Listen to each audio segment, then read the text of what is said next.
तो आज हम व्यक्तिगत वित्त के मनोविज्ञान पर थोड़ी गहराई से बात करने वाले हैं। हमारे पास एक लेखक के निजी वित्तीय जीवन के कुछ कह सकते हैं इकबालिया बयान है और इनके जरिए हम ये समझने की कोशिश करेंगे कि पैसे को लेकर हमारे फैसले सिर्फ नंबरों और हिसाब किताब से कहीं ज़्यादा गहरे क्यों होते हैं। हमारा मकसद ये जानना है कि जिसे हम तर्कसंगत वित्तीय सलाह कहते हैं और जो लोग असल में अपने मन की शांति के लिए करते हैं, उसमें इतना बड़ा फर्क क्यों है। और इसकी शुरुआत के लिए एक बहुत ही दिलचस्प सवाल है। अरबपति निवेशक सैंडी गॉट्समैन अपनी टीम में किसी को रखने से पहले उनसे पूछते हैं, आपके पास क्या है और क्यों है। ये सवाल मुझे बहुत अच्छा लगा। ये नहीं पूछता कि आपको क्या लगता है कि कौन सा स्टॉक सस्ता है या किस देश में मंदी आने वाली है। ये सीधे पूछता है कि आप अपने खुद के पैसे के साथ असल में क्या करते हैं, सिद्धांत क्या है, ये नहीं बल्कि व्यवहार क्या है। बिल्कुल, और यहीं पर सारा खेल छिपा है। मतलब दूसरों को सलाह देना और खुद उन सलाहों पर अमल करना, ये दो बिल्कुल अलग बातें हैं। ये सिर्फ वित्त में ही नहीं, जीवन के हर पहलू में सच है। हम सब जानते हैं कि हमें कसरत करनी चाहिए, सेहतमंद खाना खाना चाहिए, लेकिन असल में कितने लोग ऐसा कर पाते हैं। इसी से जुड़ा एक चौंकाने वाला उदाहरण हमारे स्रोत में दिया गया है। अमेरिका के लगभग आधे म्यूचुअल फंड मैनेजर अपने खुद के फंड में एक पैसा भी नहीं लगाते। हाँ, ये सुनने में बहुत अजीब लगता है ना, जैसे कोई बावर्ची अपना बनाया खाना खाने से इनकार कर दे। लेकिन ये दिखाता है कि जब अपना खुद का पैसा दांव पर लगता है तो समीकरण बदल जाते हैं। शायद वे निवेशकों के लिए एक रणनीति अपना रहे हैं, लेकिन अपने लिए उनके लक्ष्य, उनकी जोखिम सहने की क्षमता वो बिल्कुल अलग हो सकती है। इससे भी ज्यादा गहरा उदाहरण डॉक्टरों का है। डॉक्टर केन मरे का एक प्रसिद्ध निबंध है, डॉक्टर कैसे मरते हैं। इसमें वे बताते हैं कि डॉक्टर अपने जीवन के अंतिम समय में खुद के लिए उन आक्रामक इलाजों को नहीं चुनते जो वे आमतौर पर अपने मरीजों को सुझाते हैं। हाँ, ये बहुत मार्मिक है। वे अपने मरीजों के लिए शायद हर संभव कोशिश करेंगे, कीमोथेरेपी के कई दौर, सर्जरी, वेंटिलेटर, लेकिन जब वे खुद उसी स्थिति में होते हैं तो वे जानते हैं कि इन इलाजों से उन्हें कुछ हफ्ते या महीने और मिल सकते हैं, लेकिन उसकी कीमत क्या होगी। वे अक्सर सिर्फ दर्द कम करने वाली देखभाल यानी पैलेटिव केयर चुनते हैं। वे आराम और शांति से जाना पसंद करते हैं। तो क्या इसका मतलब ये है कि वे पाखंडी हैं, कि वे अपने मरीजों को गलत सलाह दे रहे हैं? इसलिए खुद पर और अपने परिवार पर आते हैं तो कोई एक सही जवाब नहीं होता, कोई सार्वभौमिक सत्य नहीं होता। तब स्प्रेडशीट और आंकड़ों से ज्यादा भावनाएं, आराम और मन की शांति मायने रखती हैं। और यही बात पैसे पर भी लागू होती है। मतलब अहम वित्तीय फैसले किसी फॉर्मूले से नहीं बल्कि घर पर खाने की मेज पर लिए जाते हैं। एकदम सही। वे फैसले अक्सर मुनाफे को अधिकतम करने के इरादे से नहीं लिए जाते, बल्कि इस डर से लिए जाते हैं कि कहीं जीवन साथी या बच्चे निराश ना हो जाएं, या इस उम्मीद से कि परिवार को भविष्य में कोई तकलीफ ना हो। इन भावनाओं को आप किसी एक्सेल शीट में नहीं डाल सकते। तो फिर अगर सबसे ज्यादा रिटर्न कमाना ही एकमात्र लक्ष्य नहीं है, तो असली लक्ष्य क्या है? हमारे स्रोत के लेखक के लिए इसका जवाब छिपा है चार्ली मंगर के एक कथन में। मेरा इरादा अमीर बनना नहीं था, मैं सिर्फ आजाद होना चाहता था। आजादी, ये एक बहुत शक्तिशाली शब्द है। लेखक के लिए यही सबसे बड़ा वित्तीय लक्ष्य है। और यहाँ आजादी का मतलब काम बंद कर देना या समुद्र किनारे आराम करना नहीं है। तो फिर इसका मतलब क्या है? इसका मतलब है अपनी शर्तों पर जीना।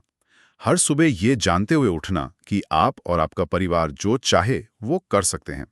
यानी सिर्फ वही काम करना जो आपको पसंद है, उन लोगों के साथ जिन्हें आप पसंद करते हैं, उस समय जब आप चाहते हैं और जब तक आप चाहते हैं। ये नियंत्रण की भावना है। लेखक ने ये बात अपने पिता के जीवन से सीखी। उनके पिता 40 साल की उम्र में डॉक्टर बने जब उनके 3 बच्चे थे। वो एक इमरजेंसी रूम डॉक्टर थे, जो एक बहुत ही तनावपूर्ण पेशा है, जहां दिन रात की शिफ्ट में काम करना पड़ता है। और 2 दशक तक ये थका देने वाला काम करने के बाद एक दिन उन्होंने तय किया कि बस अब बहुत हुआ, और उन्होंने काम छोड़ दिया, अपने जीवन के अगले पड़ाव पर चले गए। सुबह उठकर ये तय कर पाना कि आप आज से कुछ नया करेंगी अपनी शर्तों पर, यही तो असली वित्तीय लक्ष्य है। लेकिन इस आजादी की भी तो एक कीमत है। लेखक ने अपनी जीवन शैली को बढ़ने नहीं दिया, जिसका मतलब है कि उन्होंने कई ऐसी चीजों को ना कहा होगा जिन्हें समाज सफलता का पैमाना मानता है। क्या ये आजादी एक तरह का त्याग नहीं है? बिल्कुल है। और यही इस पूरी सोच का केंद्र है। लेखक के लिए एक बड़ी गाड़ी या शानदार छुट्टियों से मिलने वाली खुशी हर सुबह ये सोचकर उठने की आज़ादी के सामने फीकी है कि मुझे आज काम पर जाने की जरूरत नहीं है, मैं अपनी मर्जी का मालिक हूँ। ये बाहरी दिखावे की जगह अंदरूनी सुकून को प्राथमिकता देना है। जो सुनने में बहुत सीधा लगता है, लेकिन असल में करना सबसे मुश्किल है, क्योंकि ये सिर्फ हिसाब किताब नहीं बल्कि अपनी इच्छाओं पर लगाम लगाने की बात है। और लेखक ने ये कैसे किया? देखिए, इस कहानी से जो बड़ा सबक मिलता है वो ये है कि इस तरह की आज़ादी सिर्फ डॉक्टर की कमाई से नहीं आती। ये मुख्य रूप से अपनी उम्मीदों को काबू में रखने और अपने आय से कम में जीने से आती है। आपकी बचत दर यानी सेविंग्स रेट ही आज़ादी की असली चाबी है। यहीं पर बात और दिलचस्प हो जाती है। लेखक बताते हैं कि कैसे उन्होंने और उनकी पत्नी ने अपनी जीवन शैली को बढ़ने से रोक दिया, जिसे लाइफस्टाइल इन्फ्लेशन कहते हैं। हाँ, ये बहुत आम बात है। जैसे जैसे लोगों की आय बढ़ती है, उनके खर्चे भी बढ़ जाते हैं। बड़ी गाड़ी, बड़ा घर, महंगी छुट्टियां, ये कभी ना खत्म होने वाली दौड़ बन जाती हैं। आपको लगता है कि ज्यादा कमाने से आप ज्यादा खुश होंगे, लेकिन आपके खर्चे भी साथ साथ बढ़ जाते हैं और आप वहीं के वहीं रहते हैं। लेकिन उन्होंने ऐसा नहीं किया। कॉलेज के बाद जब दोनों ने शुरुआती नौकरी शुरू की तो एक सामान्य जीवन शैली अपनाई। एक ठीक-ठाक अपार्टमेंट, एक सामान्य कार, साधारण कपड़े और खाना। आरामदायक, पर कुछ भी फैंसी नहीं। और फिर 1 दशक से ज्यादा समय तक उनकी आय बढ़ती रही, लेकिन वे उसी जीवन शैली पर बने रहे।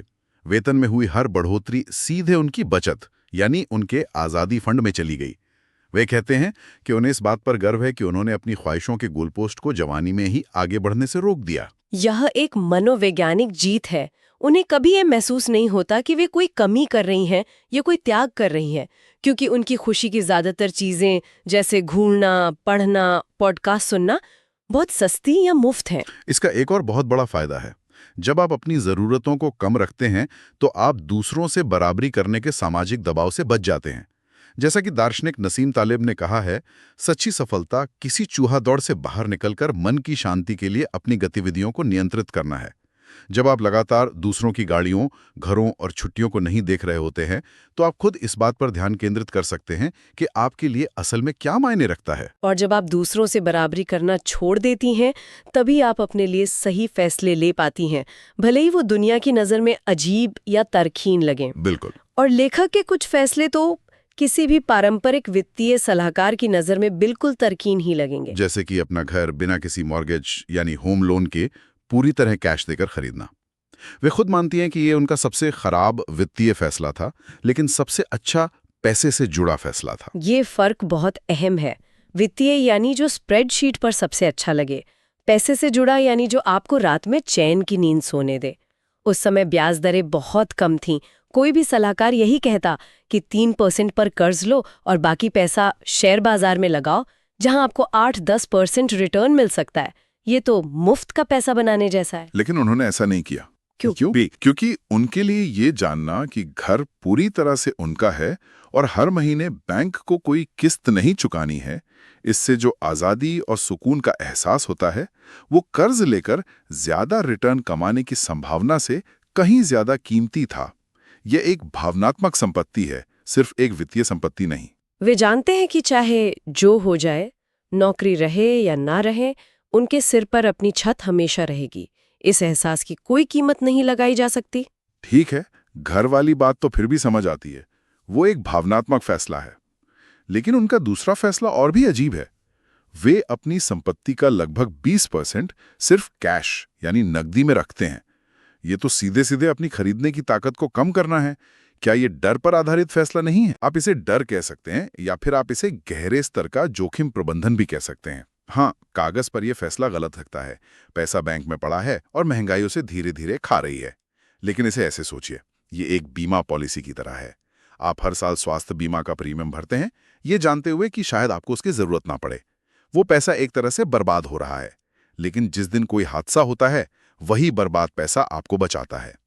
तो ये 20% कैश उनके निवेश की बीमा पॉलिसी है? एकदम। लेखक का तर्क है कि सबसे बड़ा वित्तीय जोखिम बाजार का 10-20% गिरना नहीं है।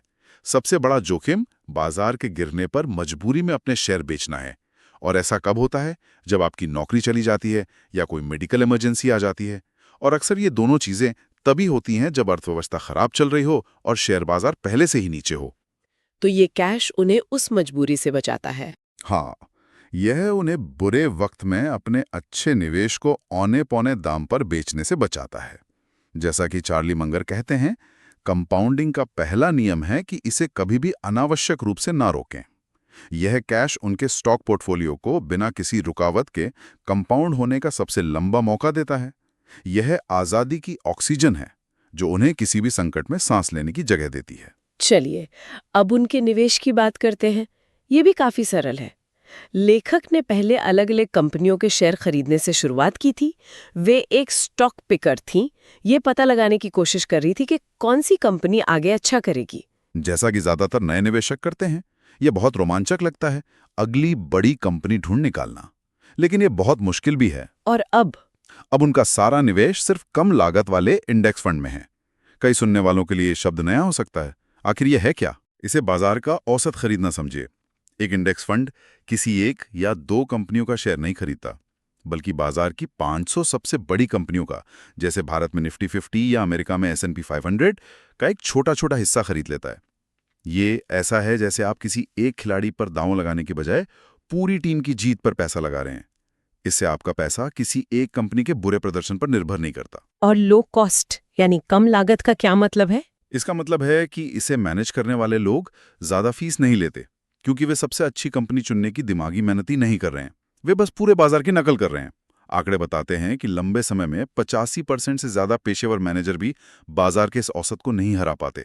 तो लेखक की सोच ये है, मैं दुनिया की सबसे महान निवेशक न बनने का जोखिम उठा सकती हूँ, लेकिन मैं एक खराब निवेशक बनने का जोखिम नहीं उठा सकती। ये बहुत गहरी बात है। अगर उनके वित्तीय लक्ष्य, जैसे कि आज़ादी पाना, सिर्फ बाजार के औसत रिटर्न से ही पूरे हो सकते हैं, जो कि इंडेक्स फंड से मिलता है, तो बाजार को मात देने की कोशिश करने का अतिरिक्त जोखिम लेने का क्या मतलब है?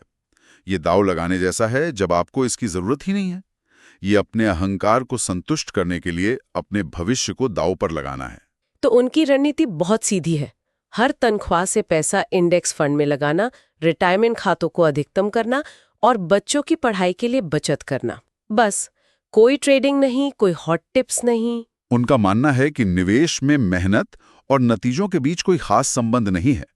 आप घंटों रिसर्च कर सकते हैं, कंपनियों की बैलेंस शीट पढ़ सकते हैं, लेकिन सफलता कुछ ही बड़ी चीजों पर निर्भर करती है। उनके लिए वो 3 चीजें हैं: एक ऊंची बचत दर, धैर्य और ये आशावाद कि वैश्विक अर्थव्यवस्था समय के साथ मूल्य बनाएगी। और सबसे जरूरी बात, वे अपना सारा ध्यान और ऊर्जा सिर्फ पहली 2 चीजों पर लगाते हैं, जिन्हें वे नियंत्रित कर सकते हैं। वे कितना बचाते हैं, ये उनके नियंत्रण में है, और वे कितना धैर्य रखते हैं, ये भी उनके नियंत्रण में है।